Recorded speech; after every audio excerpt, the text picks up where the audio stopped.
Og karon mga kabukid, lain na sa itong trabahoon karon mga kabukid.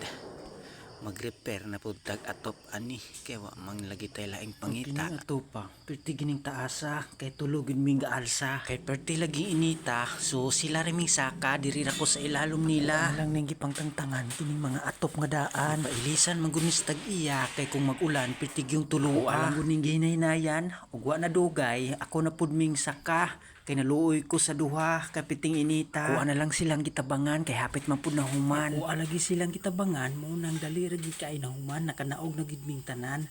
So diri na pud ko na focus ani ugos lang ni kay dili ta makatrabaho og pugos. Ug sa dihang ang tag-iya na araman day na siya, mao day ni ang tag-iya aning balaya. Ano ra kayo ni siya pero perti ning kwarta ana. Kuha na gini siyang gipangtangtang, gipangbira na lang gid nako ni siya tanan. Na gini siya ang kahoy ani perti gyud pong daghana mo nang ako agini siyang gipangbira. Gaan naman pud kay ni siya kay perti man gud puning layaa. Kuha na lang gipon ni siyang giagwanta kay karon lang pud ni siyang adlaw. Kita na pud mi ani og laing trabaho. Og diri na lang ko taman. Kay nahuman naman pud nako og hakot. So salamat kaayo sa inyong paglantaw. Babayo.